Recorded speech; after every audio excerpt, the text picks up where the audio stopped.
Supposed to go over the center again. He didn't want to do that. You understand? Because you're coming like a madman. Right? Bludgeon, bludgeon, bludgeon, bludgeon, bludgeon, bludgeon.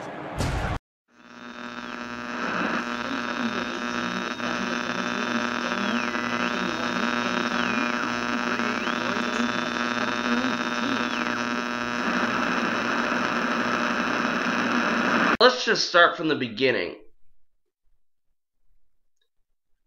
Before the season started, it was made clear by every person that covers the NFL that no matter what happens, unless the 49ers win the Super Bowl, Jim Harbaugh will not be the coach in 2015.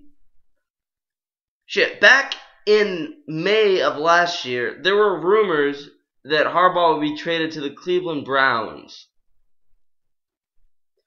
So it was just not looking like there was something right going on in that front office. Between Trent Baalke, Jed York, there's just something going on between them and Jim Harbaugh. But it was just made clear that Harbaugh would not be back no matter what, except for a Super Bowl victory, possibly, even if that possibly wouldn't be back. Now, you're wondering, what the fuck is going on? As fans, why in the fuck would a coach who has been to 3 straight NFC championships, 1 Super Bowl, be just ran out of town like that? Just because of some front office issues. Now, we played the Cardinals week 17.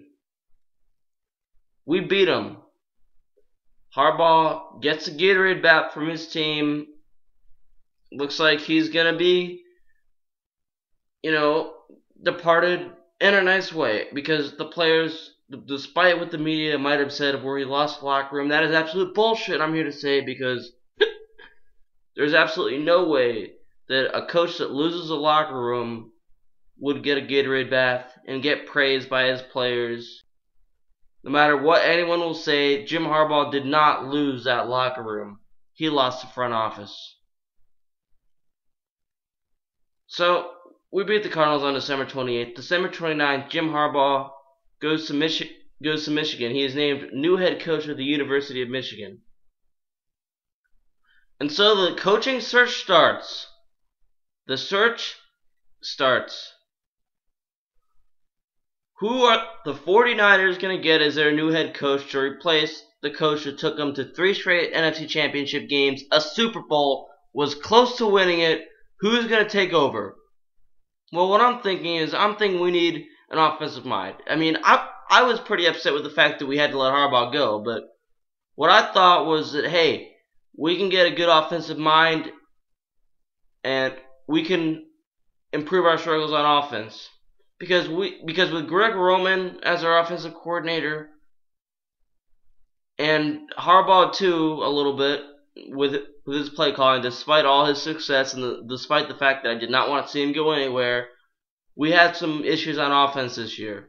So I was hoping that we could get a coach, an offensive-minded head coach, to fix that problem. Or if not, we could have Vic Fangio, our defensive coordinator, be our coach, and when we would hire an offensive coordinator, this offensive-minded, more than Greg Roman, way more. One that knows how to run the offense that's not conservative, that runs the ball when it needs to, that passes the ball when it needs to, that gets the right amount of yardage, that completes first downs, etc. So what do? We make our head coach, Jim Tomsula, our defensive fucking line coach, as our head coach. That's who we name head coach, Jim Tomsula. And again, nothing against the guy. He's a phenomenal defensive line coach. Been with this organization for almost 8 years. He's a smart coach also. And he also, week 17 of 2010, when Mike Singletary was fired after that Ram game where he got into a fight with Troy Smith on the sidelines, Singletary was gone. He did not even get to finish a week 17 game against the Cardinals like Harbaugh did.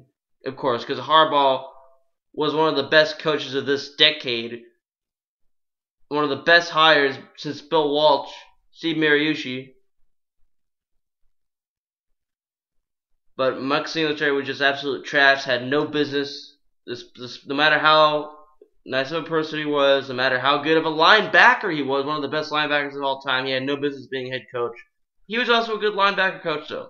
What we're doing now is we're bringing a defensive line coach as our head coach. And we're expected that to work out? and just think about it. We have Jim Tomsula be the interim coach for Mike Singletary that one Week 17 game in 2010. Then, a couple weeks later, Jim Harbaugh's our head coach. Now, what if back then I were to tell you the day, on January 7, 2011, the day that we hired Harbaugh, that this year he's just going to turn around. He's going to go to the NFC Championship game. Next year, he'll go to the Super Bowl. He'll lose it, but he'll take him to the Super Bowl in a couple of years. Year after that, another loss in the NFC Championship. Then, year after that, he goes 8-8, and then he's fired. And then, who takes over? Oh, well, the coach that we had coached that one game 2 weeks ago, Jim Tomsula, our defensive line coach. Does that make any sense to anybody? How much of a knock on that is it to Harbaugh? No matter how bad, first off, yeah, the hiring in the first place is ridiculous. But how much of a knock is that to Harbaugh that you're replacing him with the coach that he replaced, basically, despite him just being an interim coach? What a joke. What a joke. Not to mention the fact that Vic Fangio wanted to be the head coach. Vic Fangio was actually probably the best coach on the coaching staff. He wanted to be the head coach. But no, we have it be Jim Tomsula, the D-line coach.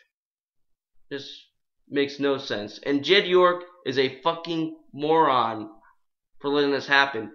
He does not even care about, well, I don't want to say he doesn't care about this team, but either he doesn't care or he's just very stupid to do this.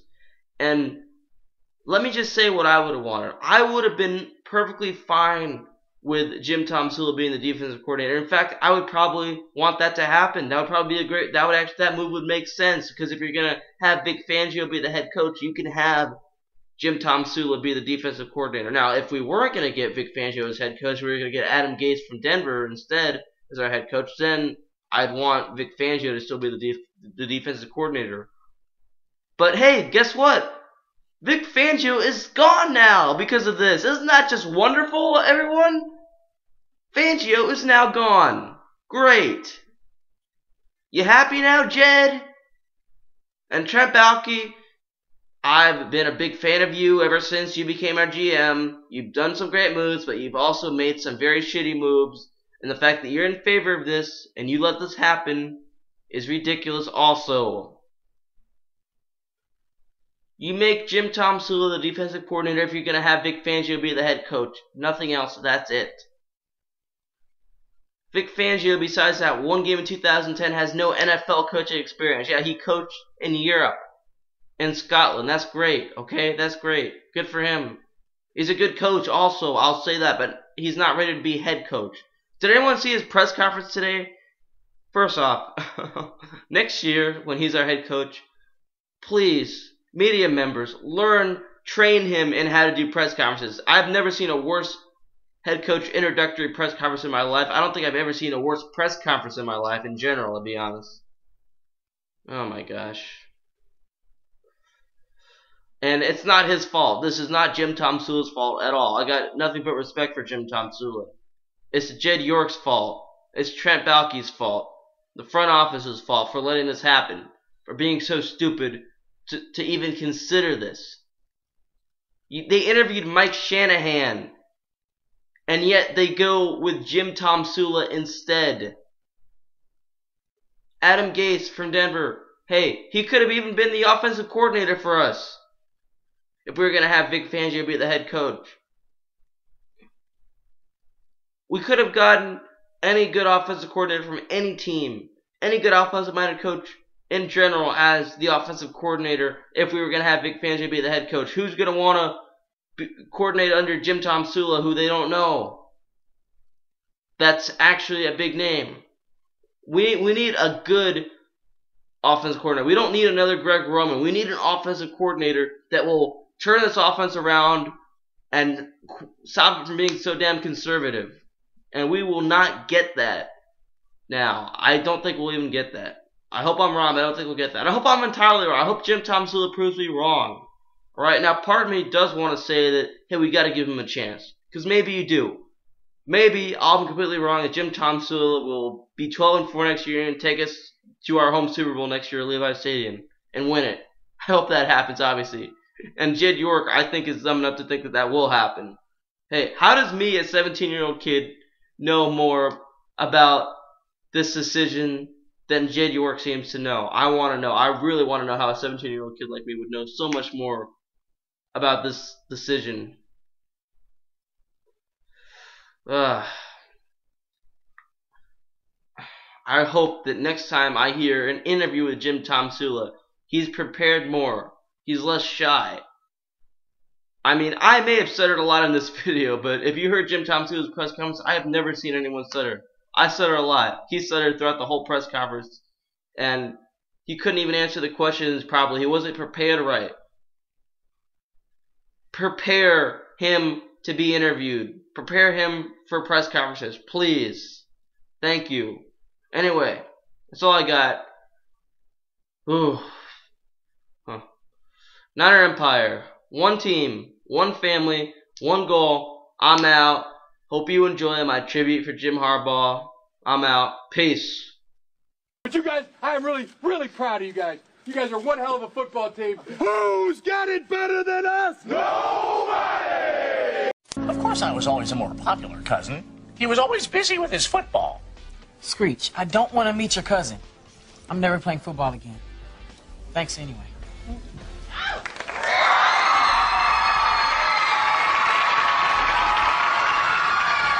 Whoa! That's Jim Harbaugh. Screech, is that you? I didn't recognize you under all those muscles. I have been working out. You should try it, skinny. Hey, Jim, this is my friend Eric. So you're the guy who did his touchdown dance on the 2-yard line. Man, word gets around fast. Yeah, Screech told me about it. Sounds like you were thinking more about yourself than you were the team. I guess I was. I was trying to be a hero. You know, people think I'm a hero because I can throw a football, but I wouldn't be anything without my teammates. When you start to think you're a big shot, that's when you usually get in trouble. Real heroes don't let their friends down. Sounds like this experience has taught you something, Mr. Little. Yeah, Jim Harbaugh was going to come help me with this, but I guess he couldn't make it. Jim Harbaugh? I'm from Indianapolis, Mr. Little. What's my hero have to do with all this? He was going to come speak to the class as part of our project. Oh no, Eric's lost it again. I'm telling you, he was going to be here. Hey everybody, look who I found wandering around the halls. You'll never guess who Screech's cousin is. Hi everyone, I hope I'm not too late. Jim, you made it. Everyone's probably just a little bit confused because we look so much alike. But this is my cousin, the real Jim Harbaugh. Thanks for clearing that up, Screech. I'm here because my friend Eric has learned the hard way that being famous does not make you a hero. Being a hero isn't about what you do out there on the field. It's about who you are in here. It's about helping your friends, your school, and your community. What a great definition of heroism. You all get an A. Hey, before you leave, would you autograph my pencil sharpener? Great idea. What? You saved our project, Eric. Maybe you're a hero after all. Thanks, guys. And thank you, Jim. No problem. Anything for a friend of my cuz.